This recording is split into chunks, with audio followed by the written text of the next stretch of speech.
Bila pada pagi hari saat ini kita beri, pada sore hari kalau memang terasa kurang, kita akan bisa kasih lagi. Jadi frekuensi pemberian ini bisa 1 bisa 2 kali per hari untuk mereka. Untuk memenuhi ternak sapi dari sisi jumlah, tadi sudah diperhitungkan bahwa 10% dari bobot badan. Wah, keren. Halo Sobat Tani sekalian, jumpa lagi dengan saya Onike Leilogo dalam podcast Onike Leilogo Berbagi.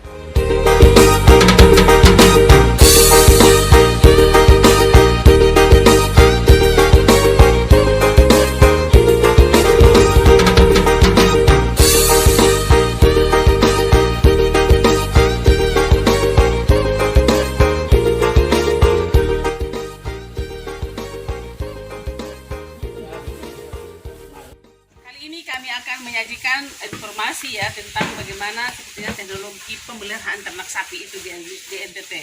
Kami ini sekarang memang lagi berada di IP2TP Lili yang sudah menjadi stasiun untuk ya siapa saja boleh datang sini untuk belajar tentang teknologi pemeliharaan ternak sapi. Karena di sini juga ada tentang pakan.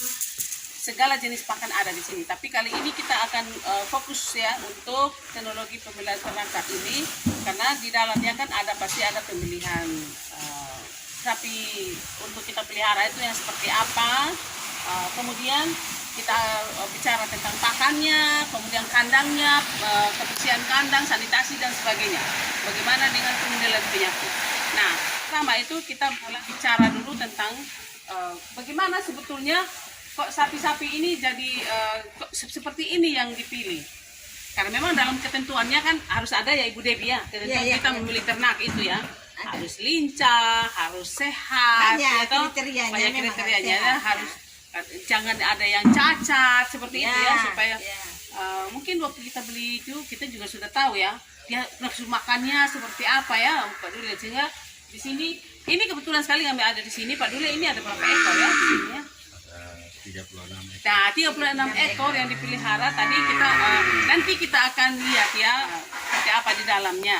Nah, sekarang kalau kita sudah tahu tadi bahwa harus pemilihan sapi bakalan yang kita mau pelihara itu ya seperti itu tadi Ibu Devi ya, harus yang terutama dia harus sehat. Waktu kita beli di pasar kita juga harus teliti dengan baik ya, harus sehat.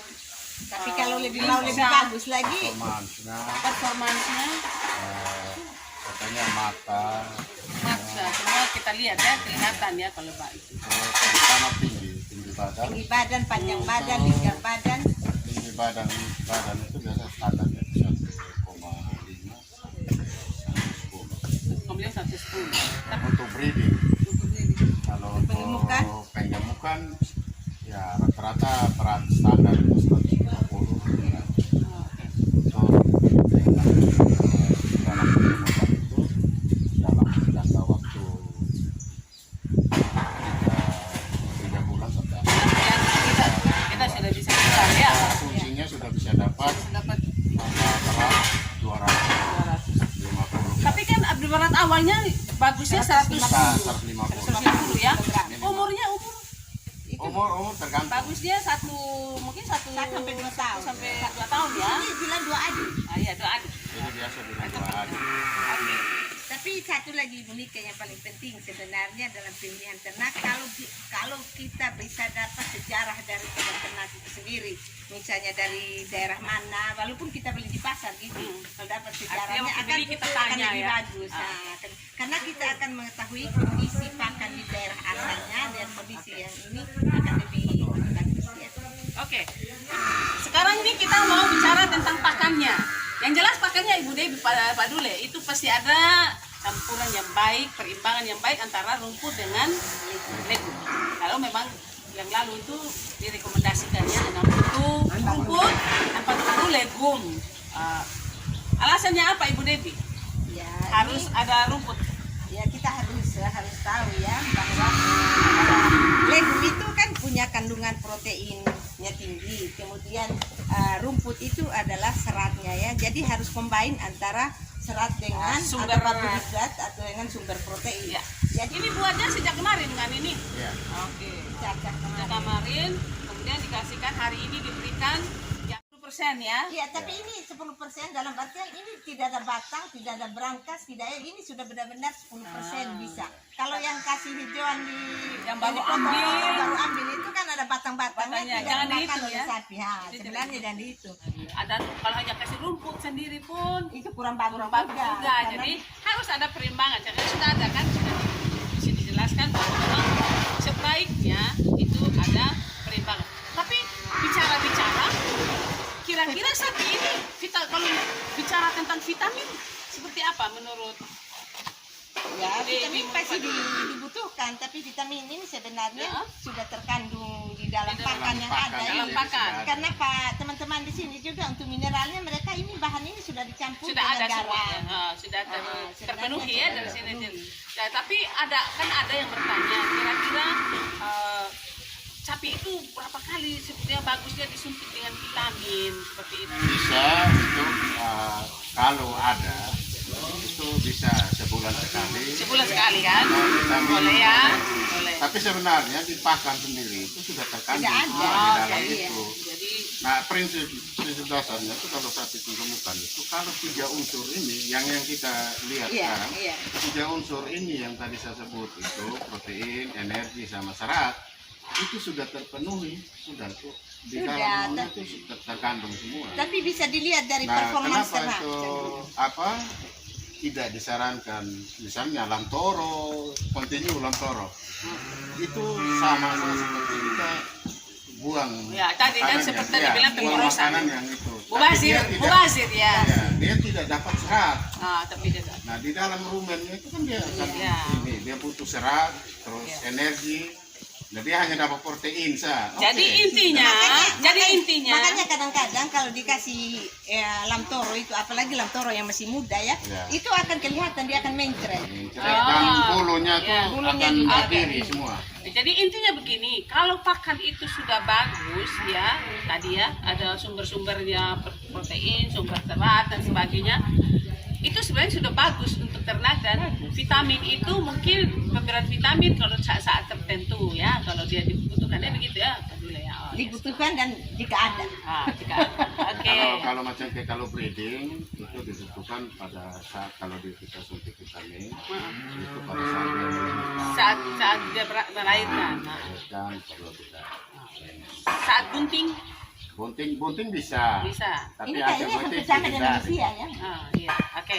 Untuk memenuhi ternak sapi dari sisi jumlah, tadi sudah diperhitungkan bahwa 10% dari bobot badan. Tapi frekuensi pemberian pakannya itu kita lihat dari kondisi ternak mengkonsumsinya. Bila pada pagi hari saat ini kita beri, pada sore hari kalau memang terasa kurang, kita akan bisa kasih lagi. Jadi frekuensi pemberian ini bisa 1 bisa 2 kali per hari untuk mereka. Oke.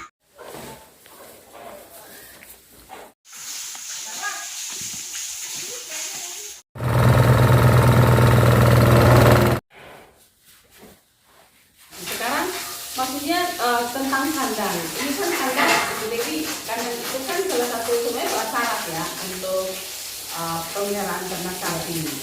Nah, kalau di sini kita lihat bahwa ya ini kan terasa mewah ya. Ya karena jangan heran ini kan instalasi. Ini kan sebagai stasiun untuk menjadi stasiun pembelajaran ke depannya. Ya, ya. Tapi kalau di tingkat petani bagaimana? Apakah bahan-bahannya seperti apa? Petani kan kita harus menumbuhkan sesuai dengan ketersediaan bahan lokal yang ada di petani. Jadi bisa kayunya dari kayu, terpilih-pilih pakai kayu saja untuk dipalang, dan kemudian lantainya cukup kalau ada semen, ya masih bisa.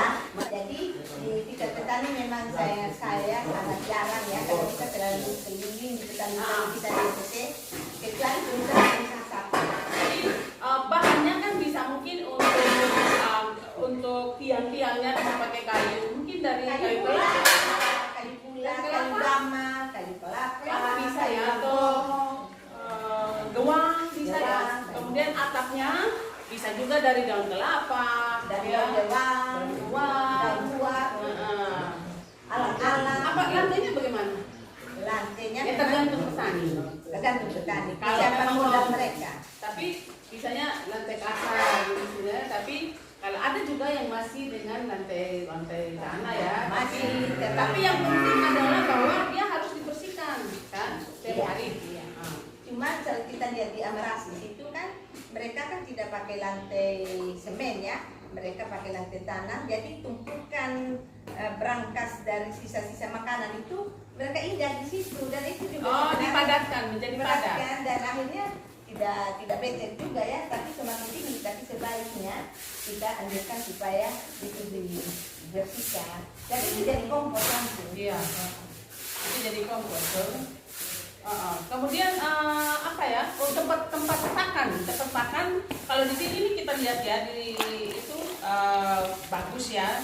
Tapi mungkin kalau di sana itu mungkin dari papan ya, dari papan. Dari ini kulit Tapi papan. itu butuh satu ekor sendiri kan gitu. Jadi mereka tidak berebut ya.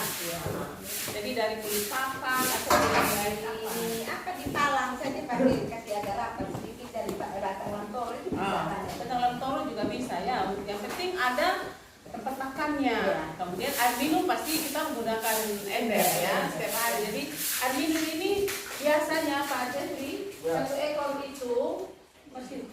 ekor itu air minumnya itu berapa ember yang dikasih untuk satu ekor? Ember ini ukuran berapa liter ya? 20 ya? Itu biasanya berapa kali dikasih itu? Dia prinsipnya dia aktif itu setiap Iya. Yang artinya dia tetap stay di kandang, air minum tetap ada. jadi terserah dia mau minum kapan, Kapan ya, yang tersedia penting terus, ya. airnya tersedia setiap. Kosong langsung isi saja. Ya. Itu untuk air minum. Yang jelas bahwa dalam kandang itu harus tersedia nih tempat makannya, kemudian Air minumnya. air minumnya harus tersedia. Tapi ada juga yang saya lihat ya, ada yang mereka menggantung itu garam bata. Itu sebagai sumber mineral. Di mineral toh? Oke. Jadi Karena kita- kalau dicampur di air ibu garam itu kalau dia tidak habis kan rugi. Rugi. Lebih baik dia digantung. digantung. Sebab waktu dia kapan dia mau. Nah, dia itu dia tersedia. Tapi untuk biasanya dengan Pak J, biasanya berapa kali sehari seperti ini? Pukul 2 kali Bu, pagi dan Pagi dan siang. pagi dan siang. Jadi memang karena produksi ya gede dia produksi tesesnya kan ada terus sehingga harus dibersihkan ya.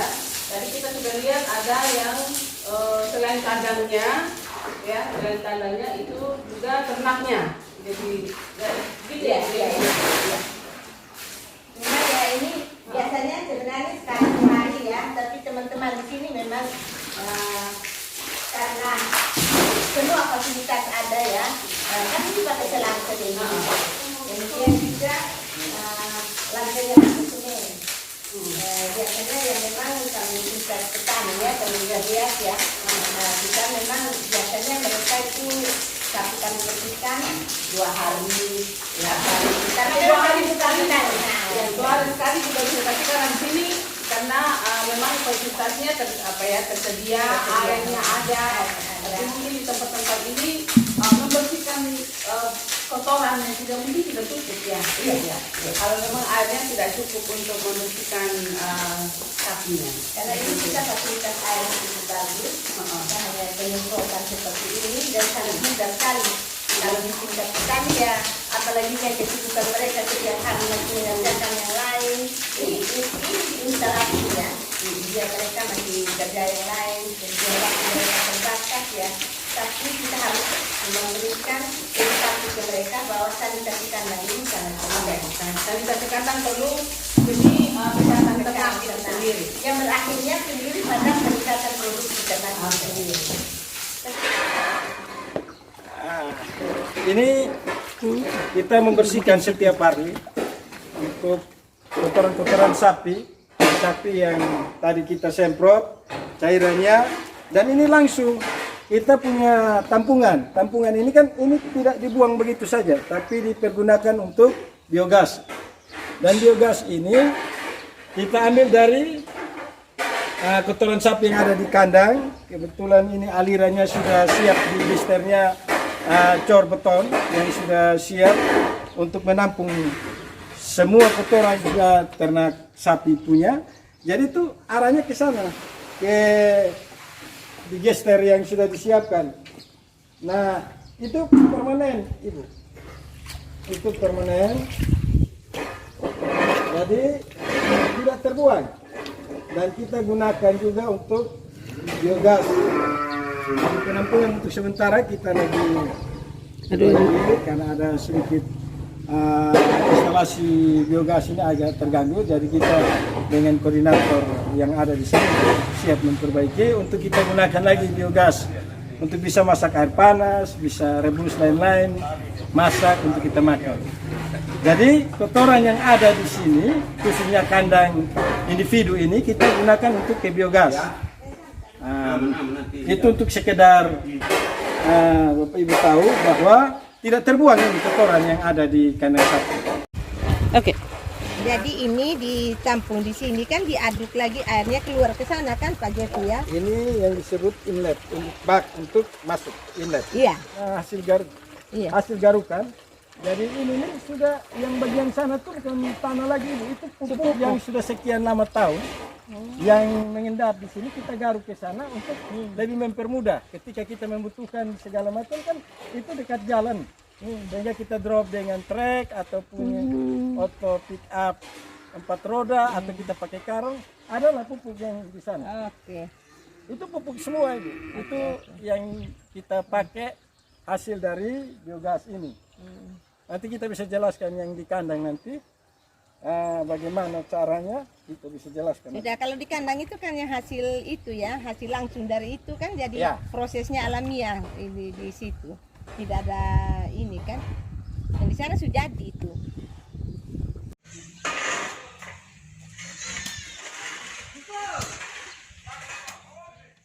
Sobat Tani sekalian, demikian untuk kali ini informasi tentang seperti apa sih teknologi pemeliharaan ternak sapi itu. Tadi kita sudah jelaskan mulai dari bagaimana pemilihan sapi bakalannya, baik itu untuk penggemukan ataupun untuk breeding ya.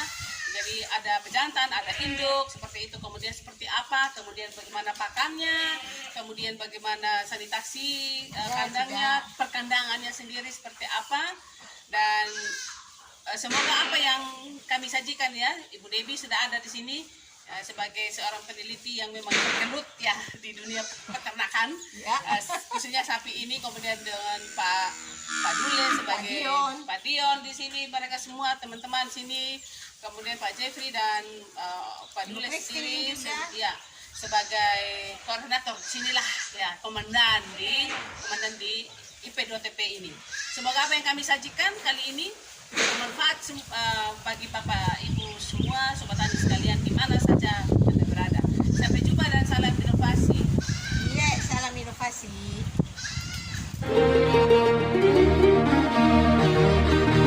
Wah, keren.